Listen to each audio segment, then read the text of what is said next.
Welcome to Fed Talks, Ideals Worth Spreading.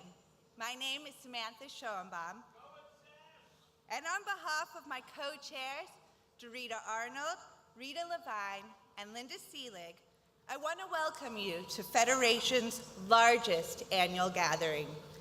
It takes a village to make this happen, and I want to thank our amazing campaign chair, Lois Kunyansky.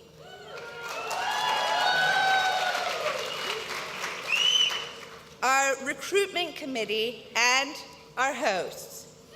I also want to thank the Federation professional team, Renette Throne, Amanda Smith, Paulette Ame, and Mindy Nodvin, who helped to make this event a reality.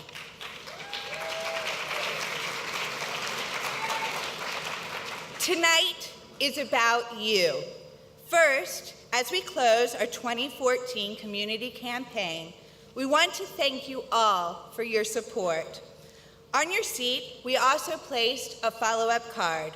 We're interested in your ideas and involvement so that we can continue to bring you quality programs like tonight's event. We hope you will take a few minutes to fill them out and leave them on the boxes as you exit. We also hope that through our amazing lineup of Fed Talks and our special honoree, Henry Burnbury, you will be inspired. And we hope that you will bring your unique talents and become involved with our community and with Federation. Our ability to host an event of this magnitude is made possible by our committed corporate sponsors, who are all listed in the program booklet. In particular, we want to thank our presenting sponsor, BB&T, for their willingness to support us.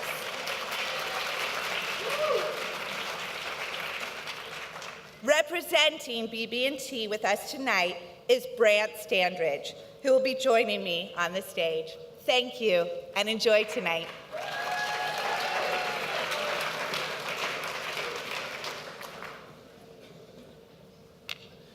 Well, good evening, everyone, and thank you so much, Sam.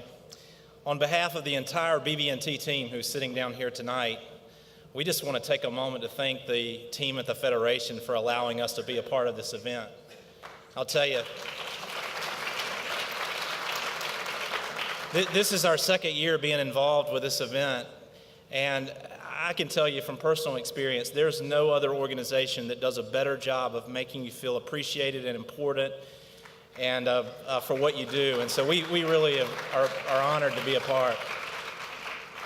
I also wanted to thank you for the work you're doing in the community. We know it's making a difference, and that's a big reason that we're involved. I also wanted to take the moment on behalf of our entire team and congratulate Henry Burnbury on this amazing recognition. And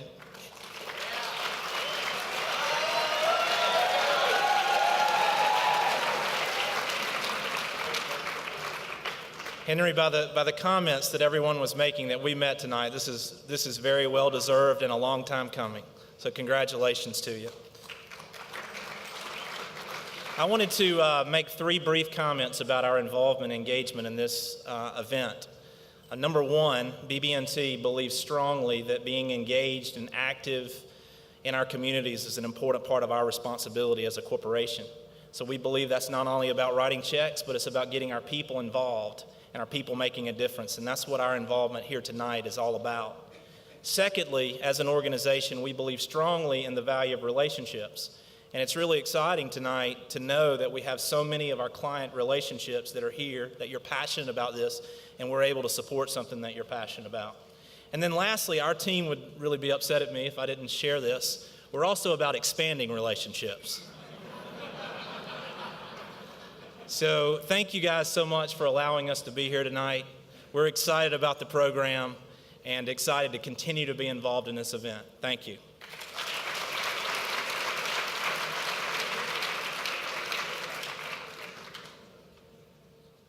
Brad Lichtenstein exemplifies how through filmmaking you can use your voice to make a change. He's an award-winning filmmaker and president of 371 Productions, a film and tech company that works for the common good. Many of you may remember Andre Lives, his first film back in 1998, about a Holocaust survivor from here in Atlanta.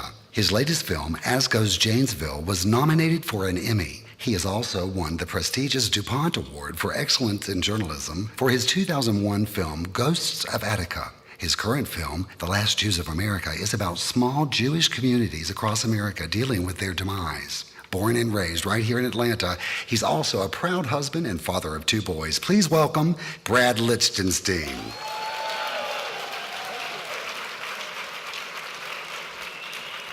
Good evening. Can you guys hear me? All right, welcome. So I'm going to talk for a few minutes about justice. I'm actually going to give you guys a Devar Torah. So anybody have kids who went to Hebrew Academy? Yeah, your money was not wasted.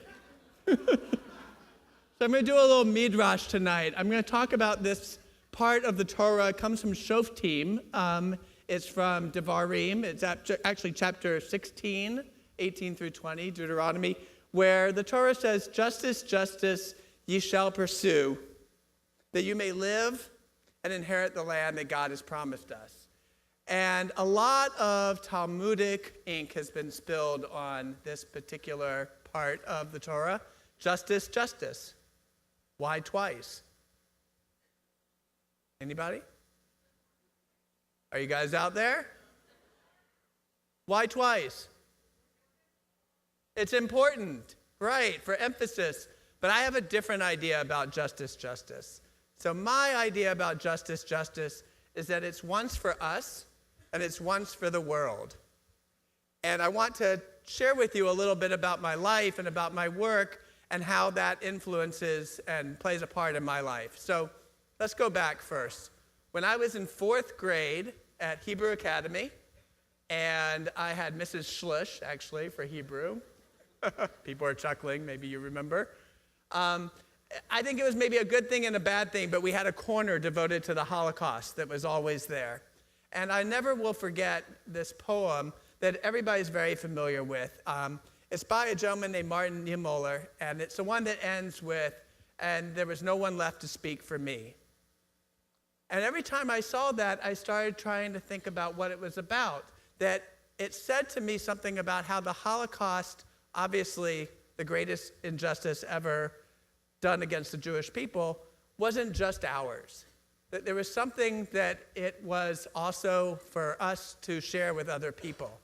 And that stuck with me for a long time. And then when I was 15 years old, kind of an improbable maybe connection, but I was working for Congressman John Lewis. This is when he was first running for office. I will always thank my high school counselor for introducing me to him because he changed my life. And I spent lots and lots of evenings with him learning about civil rights history. But what really stuck with me was this one night after a debate, and everybody was leaving, and we were in the green room, and the television station, I mean, this is a long time ago, signed off the air. And "I Have a Dream" speech was the way they signed off the air. And I remember standing there. This was something I had heard many, many, many times, and it kind of would just blow by me because I was so used to hearing it. But I found myself in a room where I was the only white person. And I started to look around, and it felt different. And there were actually people in the room who had been at that march on Washington. And in that moment, I started to understand that what I understood about myself and my community was just one perspective, but there was another perspective. There were many perspectives out there. And somehow I kind of started connecting that with that poem that I remember as a child about the Holocaust. And so I started to understand that this idea of justice is not just for us in our community, it's really something that we develop ourselves and we share out into the world. I want to share with you some of the work that I'm doing right now because I think it speaks to that first idea of justice for us. This is a documentary called The Last Jews of America, and I want to thank Mike Levin and Michael Kay and the Jewish Federation here and the Jewish Legacy Project for bringing this project to me. It's about small Jewish communities that are in danger of disappearing, and we're filming in Butte, Montana, in Dothan, Alabama, where they're not disappearing because they're offering people $50,000 to move there. And also, we're filming in Laredo, Texas. And then this is a little scene, mind you, we're just starting the film, so it's not really edited yet. From Latrobe, Pennsylvania, you're going to meet a man named Mickey Radner who's trying to figure out justice for their community. They have to shut the shul down, and they're trying to figure out how to handle that. And bring the lights down.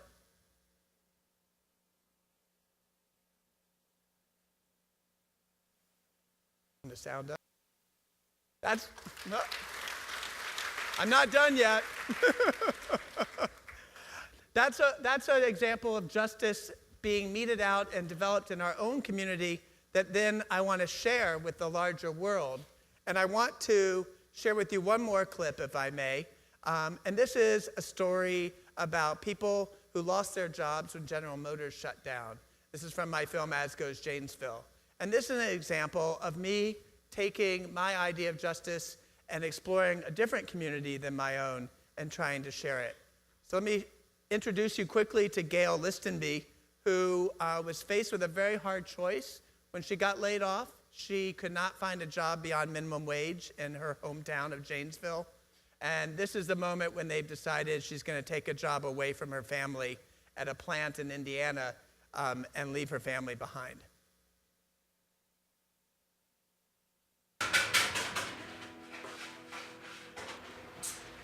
Last meal before I leave.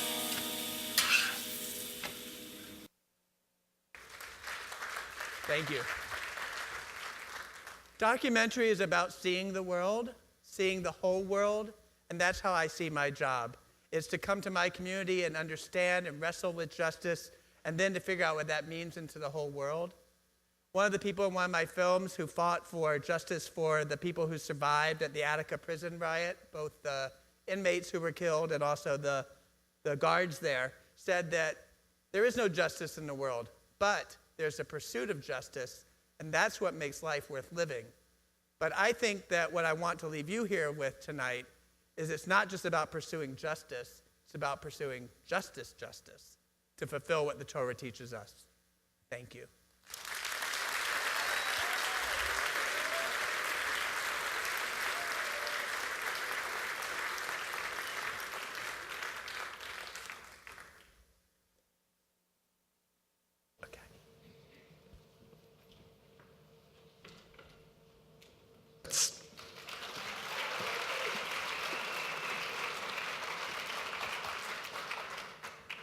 Good evening. It is so nice to be back home.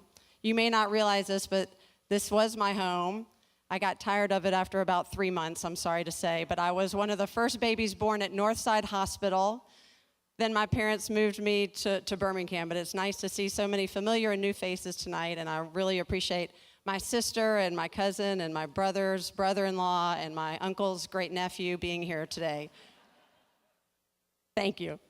So there is this wonderful Hasidic story that I'm reminded of about a young boy who every morning during daily prayers, he goes into the woods. And one day his grandfather follows him. And he notices that the little boy is praying. So as the boy emerges, the grandfather says, What are you doing? Why do you go into the woods to pray? And the boy said, well, I do that so I can be closer to God. The grandfather said, you know, God is the same everywhere. And the boy said, yes, Grandpa, but I am not. We are not the same everywhere. That's why we go places like Israel to feel connected. That's why we send our children to places like Jewish camp or USY and BBYO conventions and TYG and Jewish preschool. Because Judaism may feel very universal. We saw this in Brad's footage, that the prayers sound the same, whether you're in Istanbul or Illinois, but we are not the same. We connect differently wherever we are. And as Southerners, our connection is similar and also different. I was raised in Birmingham, Alabama. My parents, longtime Birmingham and Montgomery natives. I'm actually the product of, great-grandparents and grandparents who are immigrants. My great-grandparents immigrated from Izmir, Turkey. My grandfather immigrated to Montgomery from New Jersey. It was no less of a cultural shock, I can assure you. But from birth, these two divergent cultures taught me and my siblings and our cousins the same ideas that you raised your children with, that you were raised by your parents and grandfathers with, and grandmothers. Tikkun olam, Am Yisrael, tzedakah, doing what is righteous and just, doing what helps to repair the world. My grandmother said it a little differently. She would say very simply to all of us, Allie, you know, pretty is as pretty does. I'd say, yes, Mimi, because I knew what she meant. Look, from the time that we're born, this idea of doing kindness and justice is instilled in us. When you go up, even today for an aliyah on your birthday, the same blessing that was said to us on the day we were born, on the time we have either a Brit Milah or the time that we're given our name, it's the same blessing years later. And it's beautiful. And there's that one part. May you be blessed with the profound satisfaction of Ma'asim Tovim, the profound satisfaction that comes from a life of doing good. And we know in Judaism there's all kinds of doing good. There's this idea of charity and benevolence. There's this idea of doing it because we feel guilty and then doing it because we want to. They say charity awaits the cry of distress. Benevolence anticipates it. We in this room anticipate that cry of distress. It's why we're here. It's why we give our time, our money, our resources, our lives to make sure that no Jew in the world goes without. And as we do this, you know, it's important that we're constantly making sure that the next generation understands this. Look, there were certain rules I followed, and I'm sure you did too, growing up in the South. First of all, dating was very simple.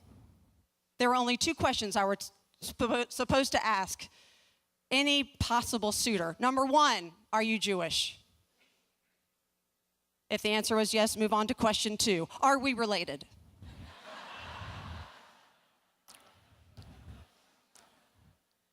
The answer to number two didn't necessarily disqualify the suitor, let me tell you. My grandparents are third cousins. It explains a lot. But also, you know, so I feel this pressure to raise our boys with this same sensitivity, the same idea of doing good, of repairing the world, of looking out for them. I'm raising, you know, 3 boys with my husband, these mama's boys. It is what it is. How do I know this? Sometimes it's subtle. You see the mama's boy. I know I'm married to a mama's boy. They're the best kind.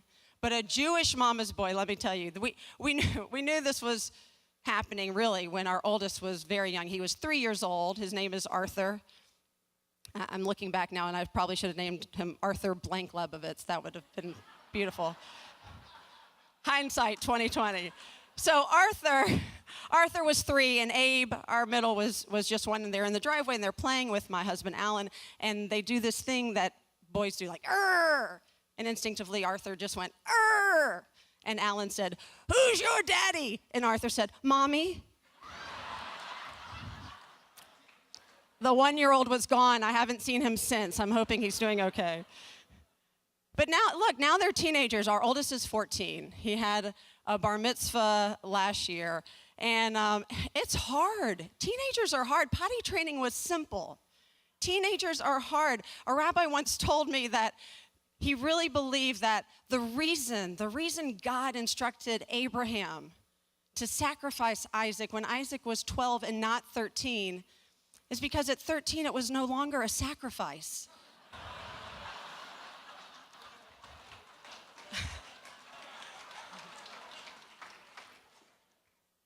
I'm here all night. Try the kosher tuna.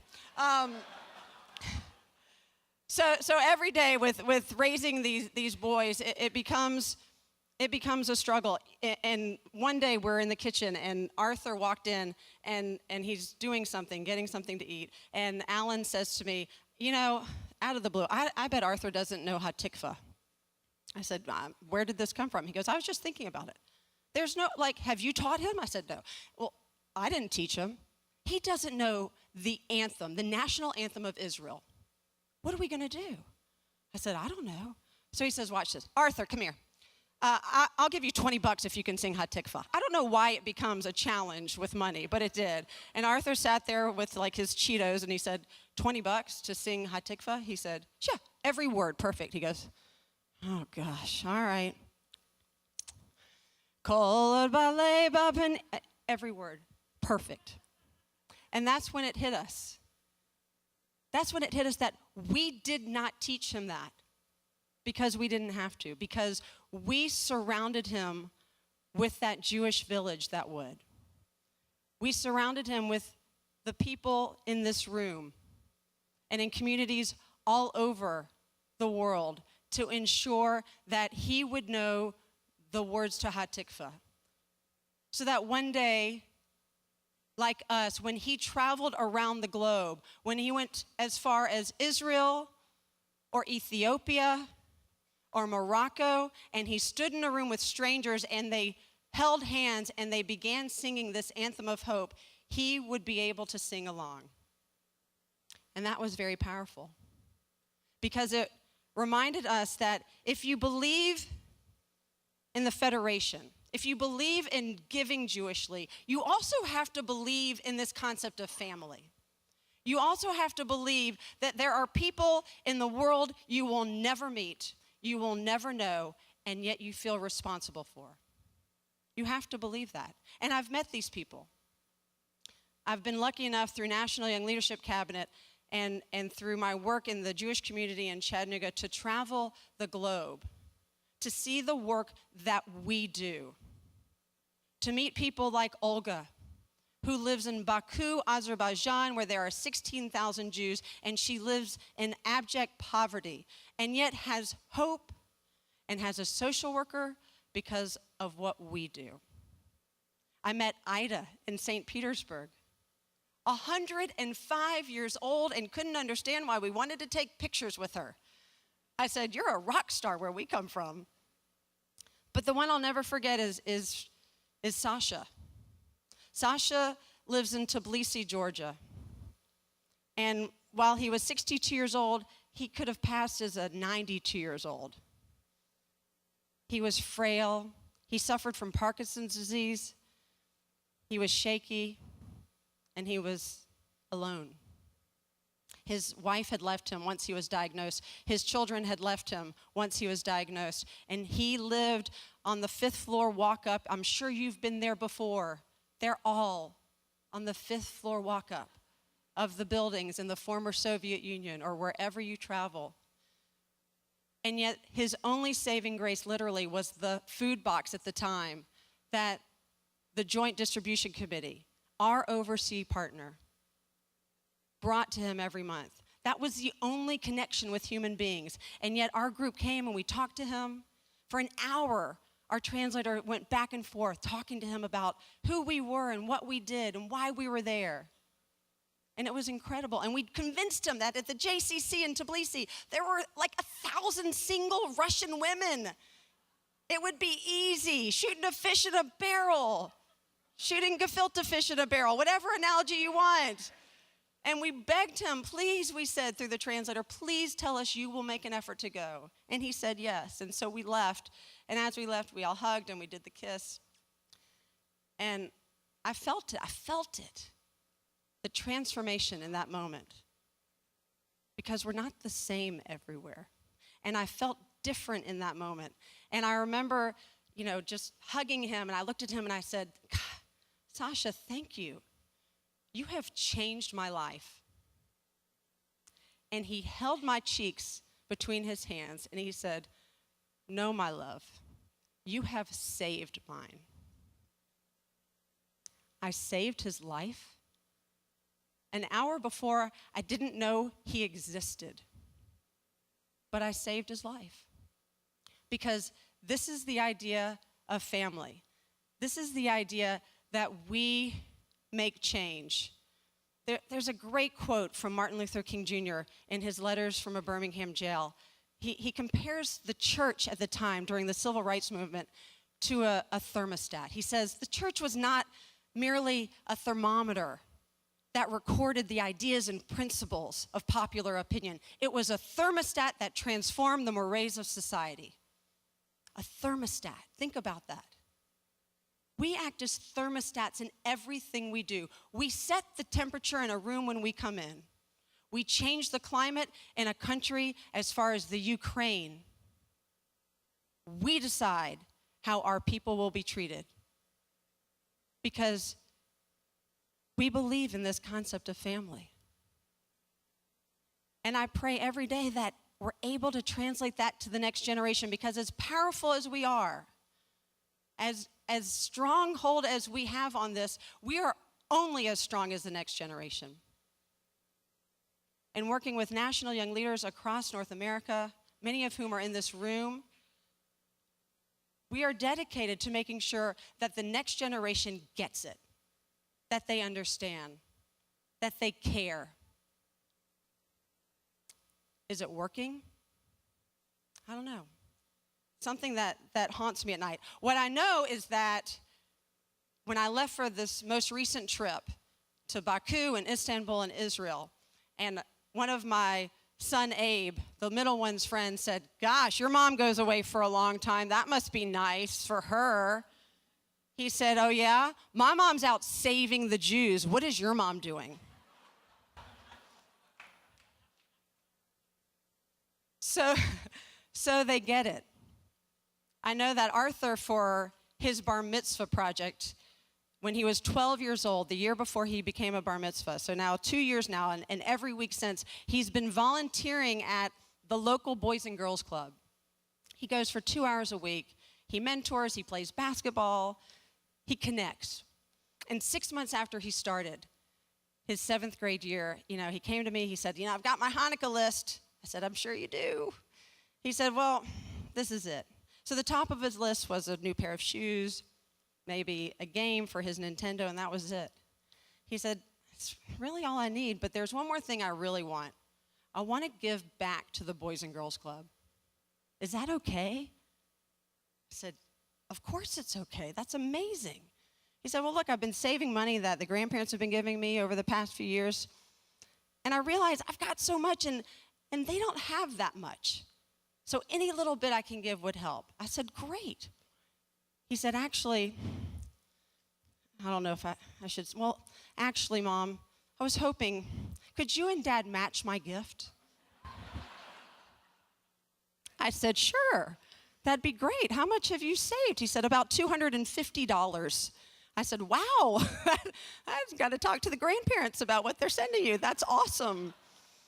So the most amazing thing happened, and not just that Arthur had this awakening about what he should do and how he should live his life and the connection he made and what the difference he could make, but all of a sudden he inspired his middle brother. So here's Abe in the backseat of my minivan going, "I've saved some money too, not as much as Arthur, but I'd like to give to the Boys and Girls Club for Hanukkah. Do you think you and Daddy could match my gift too?" And so now we've got a little campaign going on. This is fun. And then I said, "Of course we will. We'd be happy to." And that's when they turned to the baby Levi, who's looking around, pretending he doesn't hear, trying anything else. And Abe said, "Look, Levi, you heard Arthur. He's going to give this very nice gift. I'm going to give a little bit of my money. Mom and Dad are matching. What are you going to do?" And Levi's going, "Well, I don't really have any money. I just don't know." He's like, "Look, come on. You heard we're giving." They're going back and forth, and then it happened. They say out of the mouths of babes. Abe turns to brother Levi and looks him right in the eye and says, "Levi, can we count on your support?"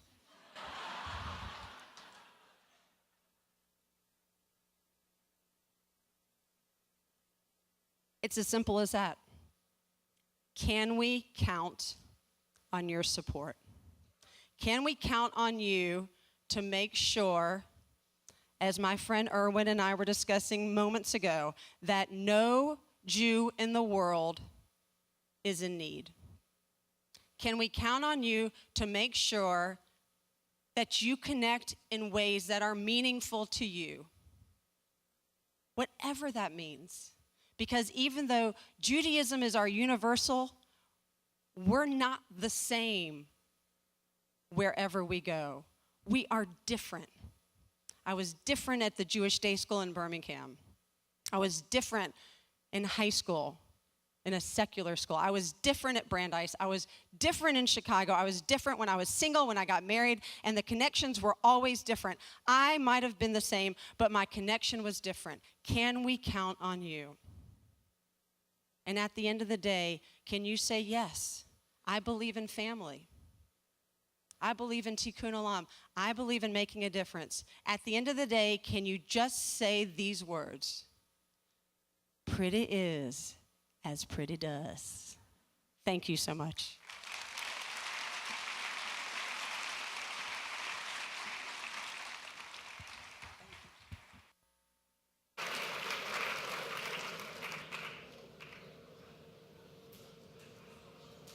Our final speaker this evening, Arthur Blank, is the leader of the Blank family of businesses, which include the Arthur M. Blank Family Foundation, the Atlanta Falcons, the PGA Tours Superstore, Atlanta Major League Soccer, and Mountain Sky Guest Ranch. Arthur has proven, beginning at Home Depot and continuing with his current businesses, the powerful results generated by a values-driven organization. Ladies and gentlemen, at this time, please welcome to the stage Mr. Arthur Blank.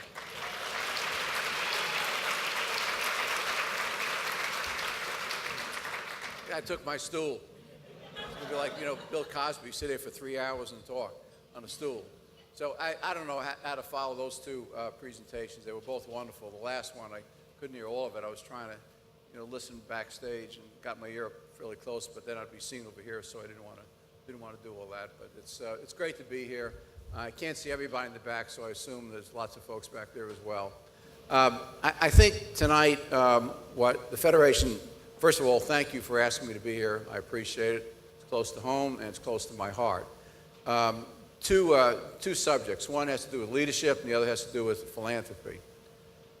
So a lot of people would not necessarily say that they are connected. And I think one of the points I want to make tonight is how connected they've been in my lifetime, in a lifetime in the history of Home Depot and my partner, Bernie Marcus, who many of you know.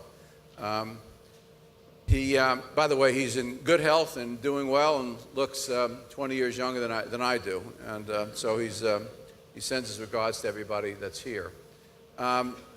We started Home Depot back in 1978, 79, first stores here in Atlanta. And the organization, back going into the whole history of it, was always based on a core set of values. Those values were never written down. They weren't written down until we opened up stores in Canada, and we realized at that point we'd never visit all the stores that we were opening up, so we finally wrote them down. But one of the key values was giving back. And giving back to us meant a variety of things. It didn't mean just writing checks, though we wrote checks. It didn't just mean tens of thousands of our associates being involved in what we call Team Depot, giving back to the communities and being active in the communities and working in the communities, particularly the communities that we had stores in, but where folks were not as advantaged as we were. But it also meant developing a special trust, a trust with all of our stakeholders, a trust with our suppliers, a trust with our shareholders, a trust with our associates, and a special trust and bond with our customers. Because my attitude in terms of trust and relationships, which deals with philanthropy, and we'll get that connected here in a second, is that when I ran the company for many years along with Bernie, it was never about, how do we maximize sales, how do we maximize our profits. It was never about that. It was always about doing the right thing, always about actually walking in the footsteps of our customers. And if we could make their problems go away or make their dreams come true, for less dollars, that was our aspiration. And we told that to other retailers. They would look at us and we were crazy. I mean, don't you want to maximize your revenue, maximize your sales? So we want to do the right thing. And the right thing is that we thought of it as kind of being a hospital. People come in, something's broken, something needs to be fixed, et cetera, et cetera. How do we do it for the least amount of money and develop that trust relationship? If they have dreams and aspirations, which, in their minds, they never thought they actually could accomplish, but we could help them accomplish with not only the products and the prices, but the wisdom and the knowledge we were passing on to them, that was a way to develop that kind of trust relationship. So we did that for obviously many, many years. When I left the company in 2001, it was the second largest retailer in the world. And it's a great tribute to the 300,000 associates that were there when I retired in 2001. I think all those years, people will look back and they say to me often, well, the company got a lot of recognitions, you got a lot of recognitions. They're all not about me personally. It had to do with our company and things that our associates really accomplished on behalf of our customers and our shareholders and our providers, our service providers, et cetera. But probably the single greatest recognition that we ever got was in 2001, the year that I retired, is that we had built a company for 23 years since we went public in '81, where sales had gone up 45% a year per year, and earnings had gone up 49% a year per year, stock had gone up 45% a year per year for 23 years. But at the end of that 23-year period of time, we were voted by 10,000 companies in the United States as the most socially responsible company that was operating today, at that point in time, in the United States. Still carries on today. But that's a great tribute to the value of giving back, making a difference, being a part of people's lives, not always trying to maximize the profitability, but trying to do the right thing, and knowing by doing the right thing, whether it be in a personal relationship, a family relationship, a business relationship, a philanthropy relationship, by doing the right thing, you'll get the returns. You'll get what you're looking for. So I think the notion of having to separate making money and being socially responsible is really not correct. We've tried to carry that forward in all these businesses that you just heard about, our PGA Tour Superstores, where we operate the largest golf retail stores in America today. We'll open up 1 million square feet of golf retail in America in the next 5 years. There's not anybody in golf retail that can open up anything. We're building a 1.2, growing by the day, almost $1.3 billion stadium downtown in Atlanta that'll house not only our football team, your football team, Atlanta Falcons, but a Major League Soccer franchise, the Chick-fil-A Bowls, the Championship Bowls, hopefully Super Bowl, hopefully World Cup, a variety of other things. So, we're involved in lots of great activities. Our guest ranch in Montana, we give back a large percentage of the profitability from our ranch goes back into the communities that are served there. We believe in that. We believe in giving back in any single way of our business. And I think one of the yardsticks, one of the standards that I've set over the years for myself and all of our leaders, and I ask this question of them really seriously, and I ask them to ask the associates these questions seriously, is this business, is this activity, whether it be our football team, our soccer team to be, our guest ranch, our PGA business, even the work of our foundation, are these businesses collectively or on an individual basis, are they worthy of my life? And that's a serious question, because it's not just a matter of going to work every day, getting there at 8 and working till 5 or 6 or whatever, and then going home. It's a matter of being able to stick out your chest, feel good about what you're doing, your shoulders back, your heart feel a sense of pride, that you're involved in an organization that doesn't just care about delivering a product or a service to a guest or a fan or a customer, whatever it may be, but it goes beyond that. So I think that's one of the guiding principles that have been important to me throughout my entire life. How did that lead to philanthropy? Number one, it's connected, obviously, as I said. But beyond that, I think my mother, who'll be in 99 in May 19th, next Monday, still with us. So she said to me from my early days, we had no money, lived in an apartment until I was 31 years old, that you can make a difference in the lives of other people in a variety of ways. It's not always just by writing a check. We didn't have checks to write then, but my mother was always involved in the community, was always making a difference, always had a voice on issues, always made sure that we were active on stuff. We spent time in the community. My dad did when he was alive. I certainly did. My brother did as well. So I think it's come from that. It's come from my religious orientation. Came from a variety of things. But, for me, it's been easier, particularly in my early years of my life, producing money, making money, et cetera. The art of actually philanthropy is an art form. And it's not always as easy.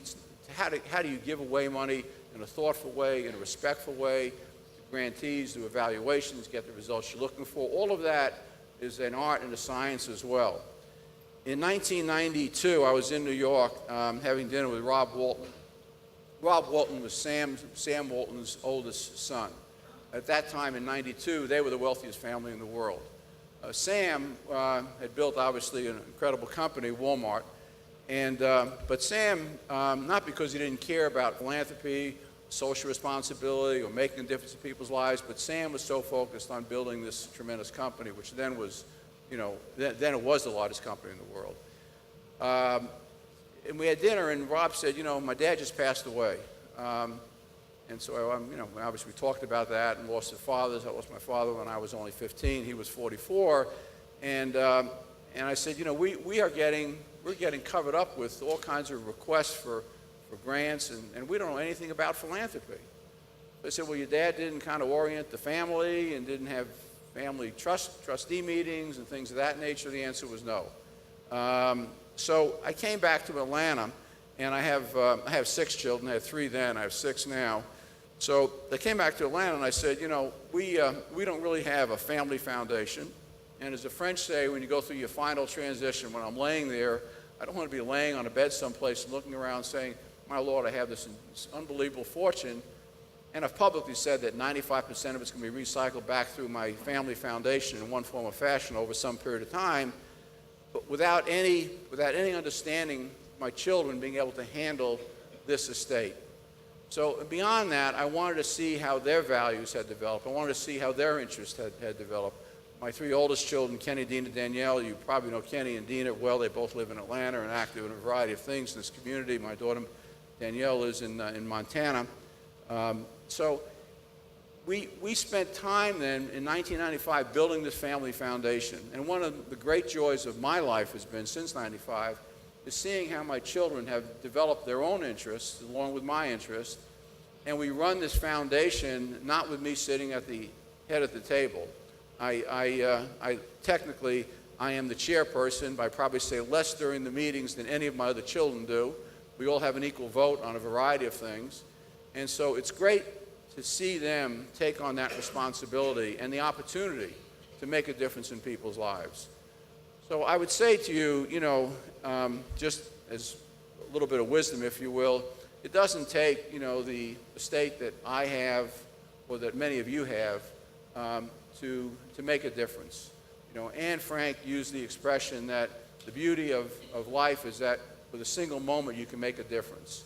We're doing that in our stadium downtown. I've said to our staff for 5 or 6 years now, intently for 3 years, and have said this publicly, building a $1.2, $1.3 billion stadium, which outside experts now tell us is going to be the finest sports and entertainment venue, not in the NFL, but in the world. That's what they tell us based on our plans and based on what we've shared with them. That's going to be relatively easy to do. Not that it doesn't have challenges. Trust me, it does. There are a lot of challenges, many of which you've read about in the last year, last 2 years. But those challenges are small compared to the challenges we face in making a difference in the whole west side of Atlanta, the Vine City, English Avenue areas. Those areas have been in a state of disrepair and going downhill for probably 40 to 50 years now. And so what I've challenged our internal team and our partners, the city and the state, the Georgia World Congress Center, the community, all the churches and those involved in those areas, is to let's just get, the stadium will be built, it'll be fabulous, it'll be the most exciting place you can imagine in Atlanta, it'll be iconic from every perspective. But beyond that, we want to change the human side of the equation on the whole west side of Atlanta. Because there it's about jobs, it's about security, it's about safety, it's about, taking care of your family, giving your kids a chance to move ahead and a chance to do some things differently that you didn't have a chance to do. Those changes, that's really what's necessary there. So we're committed at the same time as part of giving back to this community, not just getting an incredible stadium built, which we'll do, but also making a difference in the lives of all these people that we can affect, and we'll do it in a whole variety of ways. So I would just encourage you all in your own lives and in your own ways. I know everybody probably in this room tonight is giving back in some form or fashion. I would just encourage you to say or to think about this. You can find ways to do even more. It's never enough. It's always a need for more. So it's not always writing a check. And writing a check often is the least exciting part of it. It's the relationship. It's giving back. It's touching somebody. It's being involved in a passion of yours, being involved in a need that somebody else has. It goes beyond just, supporting them with a check. Checks are great. I understand that, and there's need for that. But it really goes beyond that as well. So I want to thank you all for support of the Federation. They do a fabulous job. I really enjoyed our first two speakers. Thank you so much. I'm looking forward to hearing your comments, and it's an honor to be with you tonight and to hear your story as well, which is unbelievable. So thank you all. God bless you.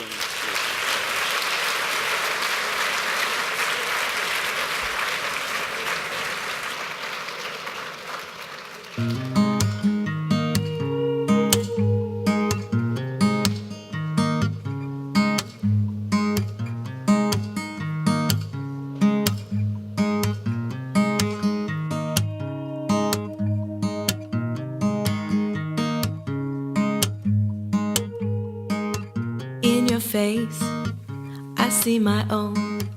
I hear your story, you're not alone. In your eyes, I see the journey of 1,000 years, and now we stand together here. You wonder how. Greater Atlanta would like to recognize the hard work and commitment of our chair of the board. This man's character and leadership has been instrumental to our success, and for that, we say thank you. Ladies and gentlemen, please welcome to the stage our chair of the board, Mr. Jerry Benjamin.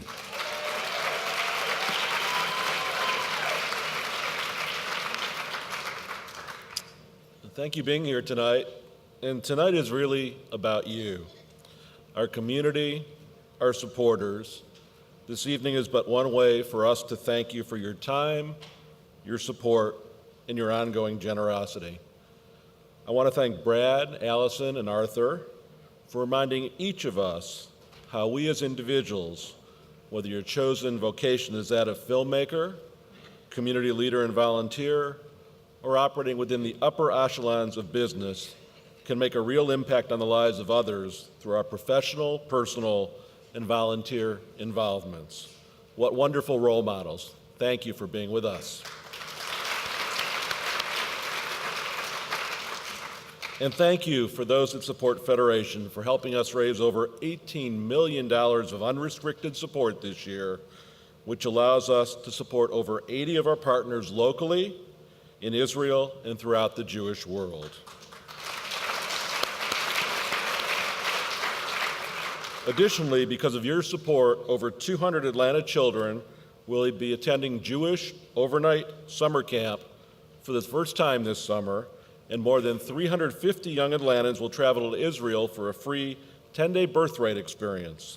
Research has shown that these camp and Israel experiences greatly impact contributing to continuity and help build a strong Jewish identity throughout their generations. This year, we've also been able to grow services in Atlanta to support individuals and special needs, respond to the crisis in the Jewish community in the Ukraine that we're also aware of, and provide support for programs and organizations that broaden respect for and opportunities to engage in religious diversity in Israel. Without Federation and without you, none of this would be possible.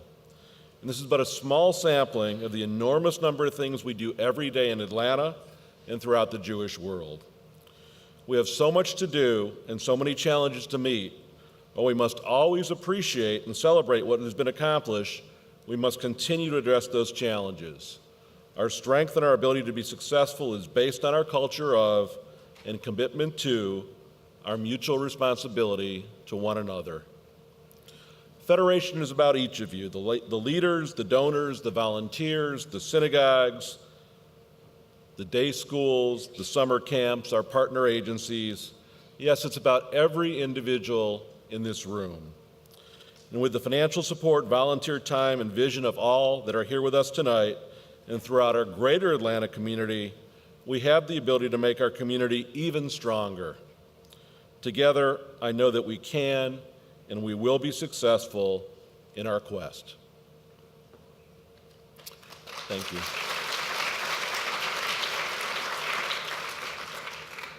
Henry Burnbury, tonight's honoree, is a shining example of a man who gives his full heart to everything he does. For years and to this day, Henry continues to make a great impact on our community and in our world. He has helped our Federation and our community in so many ways, and we applaud his tireless efforts on our behalf. Henry truly represents the best of both who we are and who we can become. He has demonstrated throughout a lifetime of commitment and generosity how one person's good deeds can impact the future of an entire community. I can't imagine a more deserving person to receive Federation's Lifetime Achievement Award, as Henry has truly been there for our community throughout his entire adult life. Please join me in extending my sincerest best wishes to Henry on becoming Federation's 2014 Lifetime of Achievement honoree.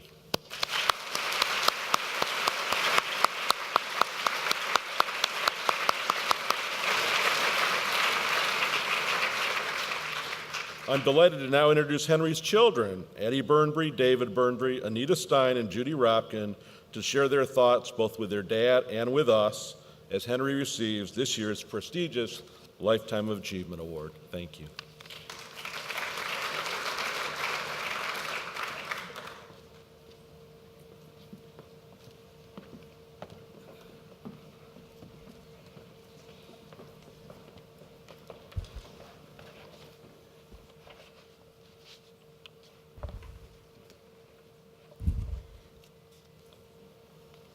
Dear Hines, to my great sorrow, I am unable to tell you goodbye before your departure.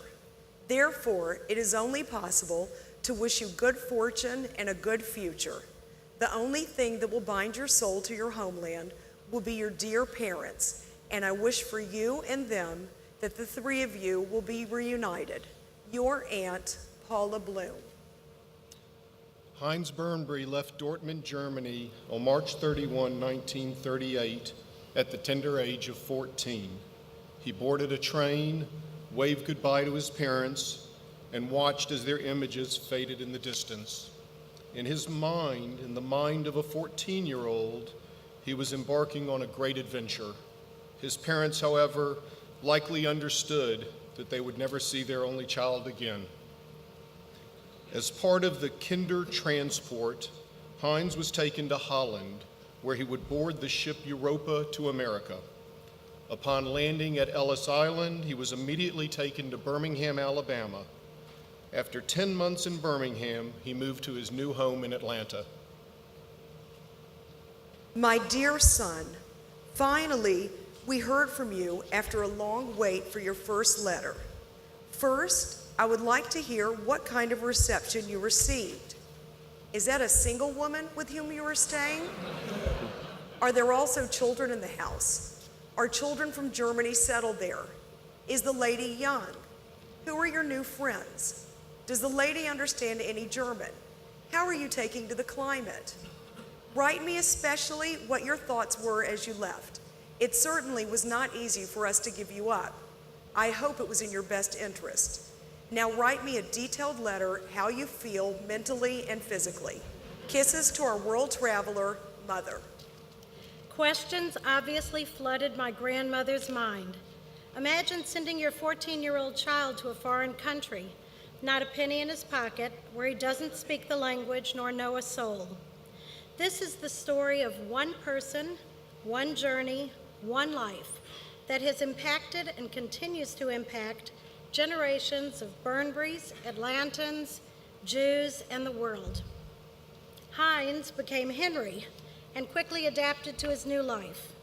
Because he spoke no English, he was a 14-year-old placed in the 3rd grade.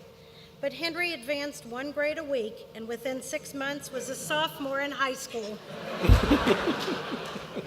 Upon his arrival in Atlanta, he was taken in and loved by a remarkable single mother of 2, Fanny Asman. Aunt Fanny, as everyone called her, took in countless refugees, including Jack Hirsch, whose wife Gladys is with us tonight. My father's new sister and brother accepted him with open arms, and he became a true member of their family. Henry's older brother, David, 95, and his wife, Frida, don't worry, we won't tell, have lived in Israel since 1947, fought in the War of Independence and had their first child during the Siege of Jerusalem. His baby sister, Ruby, is 98 and has retired in Atlanta. She worked for the Joint Distribution Committee during World War II and was stationed in Vienna, where she worked with displaced persons in DP camps. It is with tremendous love that we introduce you to our Aunt Ruby, Uncle Dave, and Aunt Frida, who join us tonight.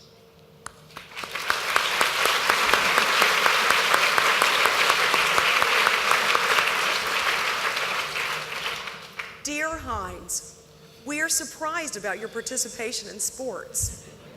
Do as much as you can, just don't neglect schoolwork. Your suggestion to try Coca-Cola is good, but you know I only do those things I can do, Mother. Aunt Fanny, though not a wealthy woman, helped Dad buy clothing, secure a job, complete his education, and become a United States citizen. He's told us about her lending him 50 cents, $1, whatever, to buy a coat or a pair of shoes, which tells me something about my high school wardrobe. I think much of Dad's generosity and work ethic, but most of all his willingness to embrace others as family, comes from the example that Aunt Fanny set for him. Dear Hines, today we heard on the radio that Jewish physicians will no longer be allowed to practice beginning October 1st, and also on October 1st, no travel will be allowed. Each day, nothing good, and we're completely falling apart. No one had anticipated all of this. I can't do anything any longer. Everybody speaks about leaving, and everybody is reaching for straws and connections. Your father. This would be the last letter Dad received from his father, who died from injuries he sustained on Kristallnacht. My beloved boy, when you receive this letter, you will have heard the sad news of your father's death. My dear son, now it is very sad for Mother. You are so far away, and I am alone. Mother. As a 15-year-old boy, Dad worked tirelessly to get his mother out of Germany. After applying to many countries for a visa, he finally secured one to Honduras. But before he could give her the good news, he received this letter from his uncle. Dear Hines, I just returned from Dortmund, where I escorted your beloved mother and my beloved sister to her last rest. Your mother found her place of rest at the foot of your father. At the age of 15, Dad became an orphan. At 18, Dad enlisted in the U.S. Army and served for over 2 years as a corporal in the 30th Infantry Division, known best by its nickname, Old Hickory. He remains incredibly proud of the 30th, a group of heroic men widely recognized for participating in more significant action than any other division in the European theater. A number of World War II movies depicted the division's heroics during D-Day, the Battle of Mortain, the Battle of the Bulge, and many other pivotal events of World War II. He would earn a Purple Heart for injuries sustained during fighting.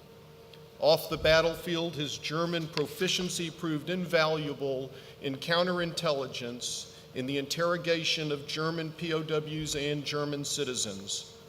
The most heart-wrenching experience of his time in the Army, however, is noted in the following letter.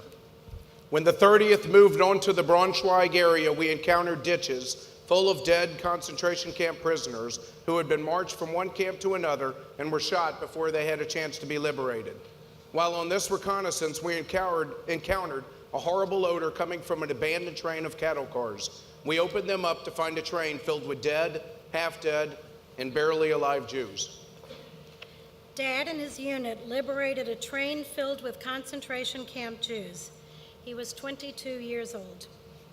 Upon his return to the U.S., he studied accounting in college under the GI Bill and set out to find himself a wife. He and we were lucky that he found Rebecca Cressis from Birmingham at a Young Zionist convention, and with her started a family. He opened an accounting practice, but was too poor to have his own office, so he shared a space with Dr. Marvin Kaplan, a young Atlanta dentist. When a client came in, he was escorted to the dental chair, where he never knew if he was getting a root canal or an audit. The clients who were informed about audits often opted for the root canal. When the practice grew large enough, Dad took in a young associate, and soon afterwards, the associate's little brother as well. And so, Burnbury Minsk and Mintz became a reality, and Henry, Malcolm, and Donald established a lifelong partnership, not only in the practice of accounting, but also in the practice of community building. Later, Dad would go back to school for his law degree, and once again, he took in a little brother. This time, it was Mom's baby brother, Sid Cresses, as his partner. As a young couple with young children, Henry and Ricky were involved in many community organizations, but most of their time was devoted to the Atlanta Jewish Welfare Federation, now the Jewish Federation of Greater Atlanta, and the newly conceived community day school, the Hebrew Academy. Our house was noisy and fun and filled with guests. Our parents set a tone for their children that no one was a stranger, we are all family, and everyone was welcome in our home. And so Dad was well on his way to starting one of his major collections, that of acquiring family, both blood relatives and adopted ones. His family now included the 6 of us, his foster brother and sister, his friends, his Army buddies, his clients, and his business associates. And our numbers began to grow. Our first family trip to Israel was supposed to have taken place in June of 1967, but the Six-Day War caused us to postpone the visit by a few months, but we still went. Israel and Judaism held a central place in our lives. We watched Dad go off to meetings many nights a week, sometimes every night in the week, working to better the Jewish community both in Atlanta and in Israel. But no matter what was going on professionally or otherwise, he would always be home for Friday night Shabbat dinner. We never knew who else would be there. Soldiers, travelers, friends of friends. To this day, people remind us that they were at our Shabbat table at one time or another. All remember the stories, life lessons, and most of all, the laughter. Mom was truly a lousy cook, but an incredible hostess. And both of our parents looked forward weekly to be surrounded by their family and friends. Sadly, our mother of blessed memory died, in 1988. A year after her death, Dad married Shirley Kaufman, who had been a lifelong friend to our parents. With that marriage, we inherited 4 step siblings, 4 step spouses, 11 nieces and nephews, and 6 great nieces and nephews, which explains why so many of you are back in the back, because they're all up here. Unfortunately, we lost Shirley a few months ago. Years ago, Dad realized that our family had gotten too large to remember everyone's birthdays, anniversaries, graduations, and other milestones. So he created what he called the Simchagram. This one-of-a-kind announcement was originally sent by mail and later by email to all members of the family. The only way to be included is to be born into or marry into the Burnbury family. Not the dowry my wife expected. People beg to be on it, and then once they reach an age they'd rather not publicize, beg to be off it. Unfortunately, once you're on it for life. Good morning, or shalom, or better still, shalom y'all. My topic today is from Dortmund to Atlanta.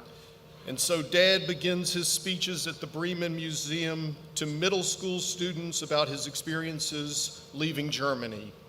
For many, it is their first and only exposure to a Holocaust survivor. For Dad's first 30 years in the United States, he never spoke of his past. Now he considers it his obligation to educate as many people as possible on the atrocities of the Holocaust. Dear Noah, if everyone just practiced what is contained in this week's Parsha, we would have a better world. Every Friday, Dad sends a Devar Torah to all of his grandchildren who are in college.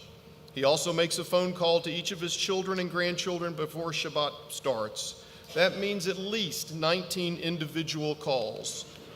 There are times when his calls have to begin at 6 o'clock in the morning so that he can reach a child in Israel or France or Italy or Adam coming home from the night before.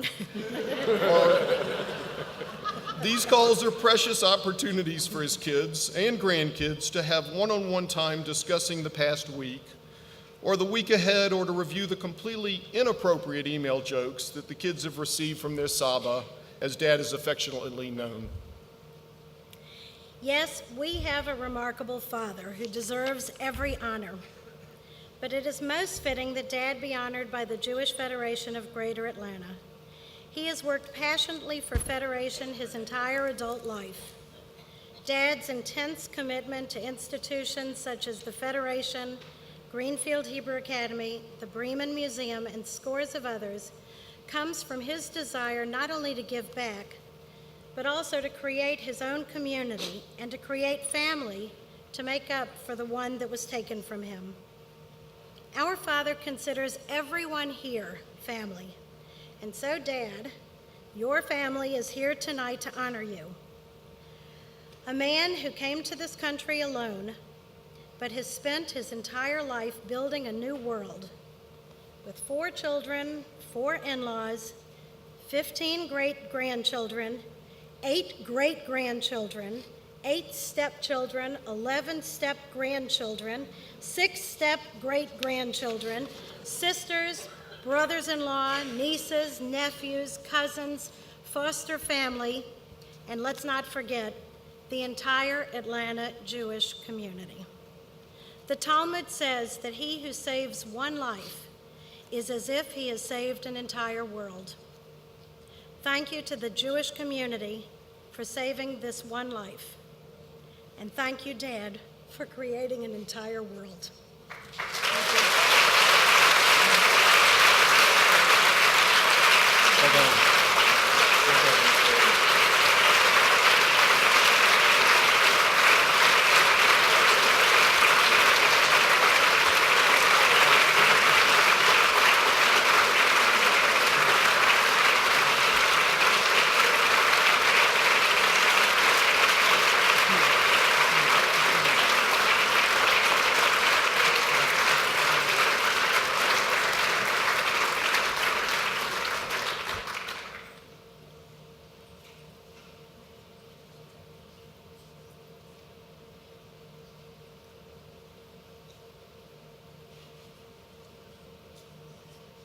Will you hurry up?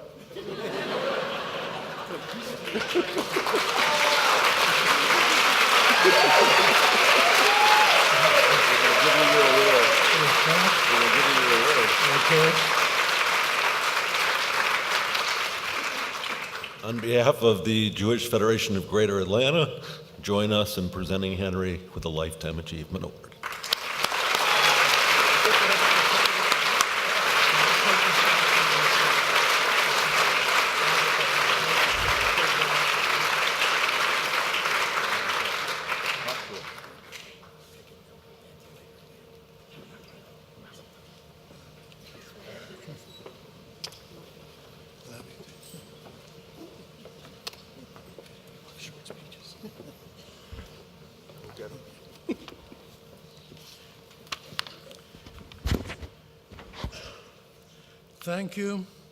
Thank you, Toda Rabah, or as we say in the South, Shalom y'all.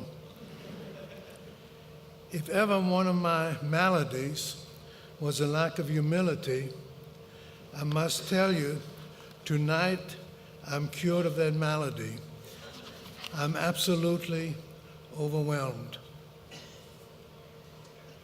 fourscore and 7 years ago, oh wait a minute, that's the wrong speech.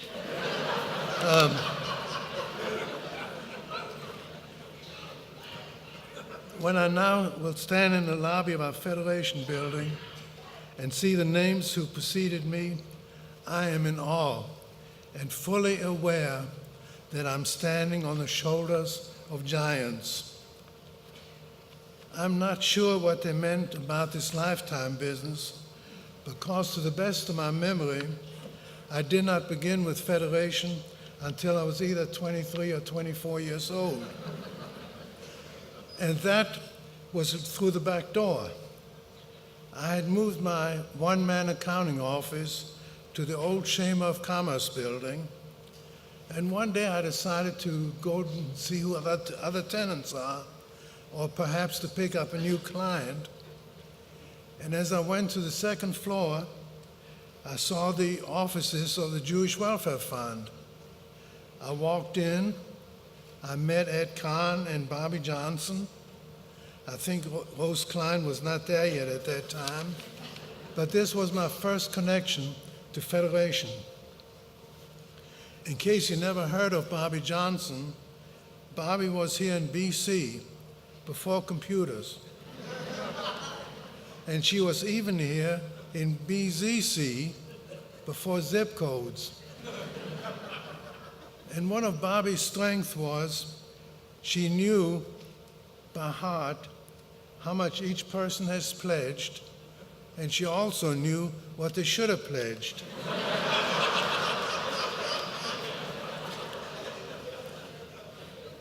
Until that time, my whole Jewish organization life had centered around the Zionist movement, where we devoted so much time to convince our government and the general public that we should have a Jewish state in Palestine.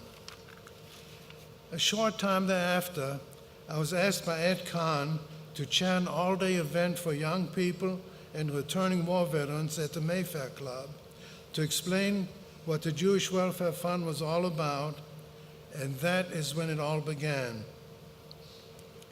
When the Jewish Welfare Fund became the Jewish Community Council, I became a charter board member and have proudly served as a board member and an officer ever since. Permit me to share an anecdote with you for a reason. While serving as acting president of Federation, it was shortly after the Six-Day War, and during the absence of David Goldwasser, who was in Korea then, I was asked to go to the airport to welcome Yitzhak Rabin on behalf of our community. And I was accompanied by a student choir from the Hebrew Academy, whose task it was to greet Mr. Rabin with an Evenu Shalom Aleichem. Well, the kids sang very off-key. And much to my embarrassment, this episode was replayed over and over again on WSB the entire day. The next day, I stormed into the office of the headmaster of the Hebrew Academy and told him, "You must get a music teacher now." A music teacher was found, and believe it or not, the students have been singing beautiful and on key ever since. Now, why did I bring this up? Well, because I see in Federation an assembly of Jews from different walks of life, different religious affiliations, social connections, baritones and sopranos, and one would think that such a conglomeration should also sing off-key. But when we need to make the important decisions affecting our local Jewish community or decisions for Kalal Yisrael, we're always on key and speak with one voice. This is the beauty of Federation. Yes, we might contribute different amounts, but all of us sign a different pledge card. And this is what Federation is all about. I'm certain that I've gained more from my association with Federation than I've given. It has given me the opportunity to meet many greats in the Jewish world, but mainly given me a chance to give back for what I received. Yes, believe it or not, all of us here are beneficiaries of Jewish philanthropy in one way or another. I would be remiss if I didn't acknowledge that I too was a beneficiary of Jewish charity. I'm grateful that it was the Birmingham chapter of the Council of Jewish Women which provided the funds for my rescue from Nazi Germany and supported me in Atlanta for about 4 more years. While serving in the U.S. Armed Forces, it was a Jewish Welfare Board which provided wine and hospitality on Friday nights and matzot on Pesach. It was Federation allocations which made Jewish day schools affordable for my 4 children, 15 grandchildren, and now I even have a great-grandchild in a day school, as they attended the Hebrew Academy, Yeshiva High School, and the Weber School. As the kids have mentioned before, I also really want to acknowledge my foster parent, Aunt Fanny Asman of blessed memory, who gave me a home and a new family after losing mine in the Shoah. Her daughter, my sister Ruby Sachs, is here tonight. So is her son David Makarov, who together with his wife came all the way from Jerusalem to join me in this celebration.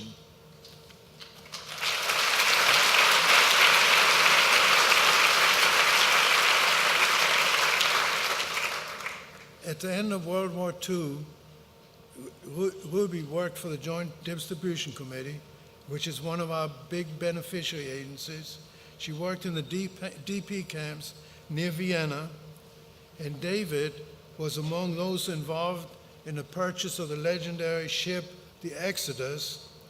And during the War of Independence, he served as a soldier during the siege of Jerusalem, and he later became a professor at Hebrew University School of Social Work, where he trained many of our Jewish community social workers. I want to give special thanks to my first wife, Ricky, of blessed memory, and to my second wife, Shirley, of blessed memory, and to my children who always supported and encouraged me as I spent an enormous amount of time away from home to attend meetings, conventions, and other events. And I want to recognize that some of my children and stepchildren who continued to be connected with their support of Jewish causes. If you bear with me, I'm not mentioning all of them because it would take too long, but I want to highlight some of the special people who are very, very much involved. My daughters, Judy and Anita, my son-in-law, Jeff Stein, my grandchildren, Rabbi Yochai Rapkin and Rabbi Ayal Rapkin, and Ori Salzberg, who devote much of their lives for the furtherance of Jewish education. My son Eddie was one of the pioneers in the founding and maintenance of the Louis Kahn Home. My son David, his son Jonathan, my stepson Mark Kaufman, for their leadership and devotion to the Jewish National Fund, and David's in-laws, Vicky and Paul Freeman, who are leading our forthcoming mission to Israel, and the Tzia Tova to the Freemans and all of you who are joining them. My son-in-law, Shai Rapkin, who served in the Israel Defense Forces during the war in Lebanon, and is now the head of the American Israel Chamber of Commerce. My grandson, Noah Stein, who formed an organization to provide high holiday services for Jewish inmates who are incarcerated in Maryland prisons.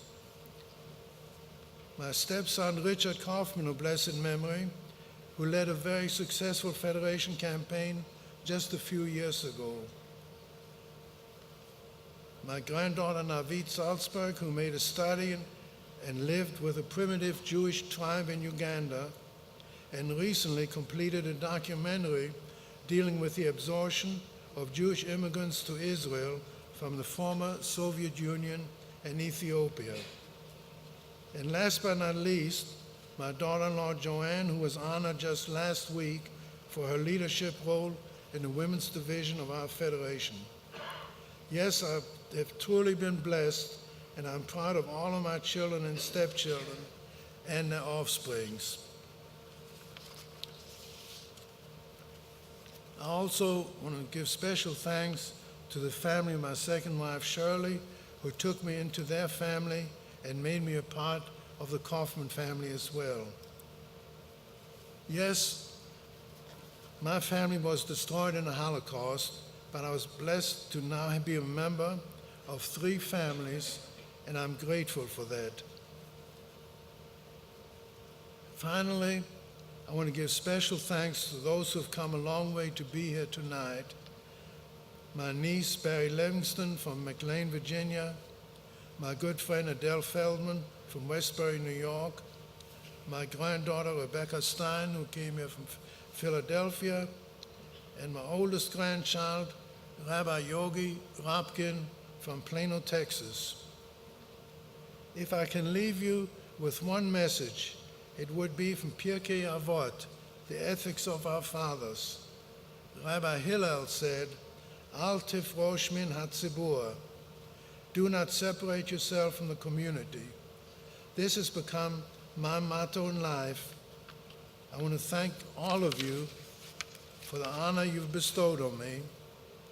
Thanks to all of you. Shalom, good night, and God bless, and thank you.